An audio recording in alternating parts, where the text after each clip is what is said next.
Warga desa Tambakosowaro, Sidoarjo, Jawa Timur menemukan dugaan pelanggaran penertiban surat sertifikat tanah atas sungai yang berfungsi sebagai sarana pencairan.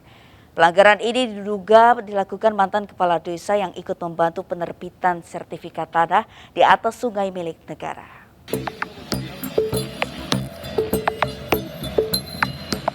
Warga desa menemukan dugaan pelanggaran terbitnya surat sertifikat tanah di atas sungai milik negara yang berfungsi sebagai sarana pengairan di desa Tambakkoso, Waru, Sidoarjo, Jawa Timur. Sungai yang seharusnya merupakan tanah milik negara dan tidak bisa dikuasai perorangan, ternyata diketahui sudah terbit surat sertifikat hak milik tanah di atas sungai tersebut.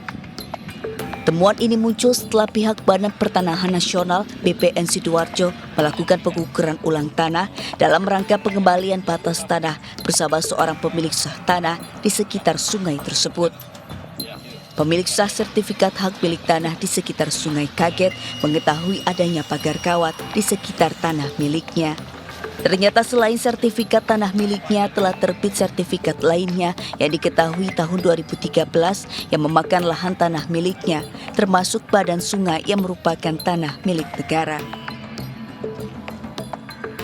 Ya, saya keberatan itu karena tidak sesuai dengan peraturan. Karena itu kan sungai tidak mungkin bisa dibikin sertifikat. Nah ini kan sangat ironis kalau sungai jadi sertifikat, apalagi melangkah sampai ke tanah hak milik 34 masuk di tanah ya SHM 34 atas nama Liang Charles Siangan. Beliau juga keberatan.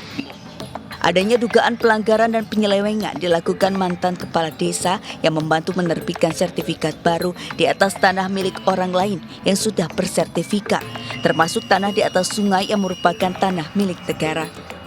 Masalah ini akan dilanjutkan ke jalur hukum jika tidak ada penyelesaian dari pihak yang berusaha menerbitkan sertifikat tanah di atas sungai tersebut. Dari Sidoarjo, Jawa Timur, Pramono Putra, iNews melaporkan.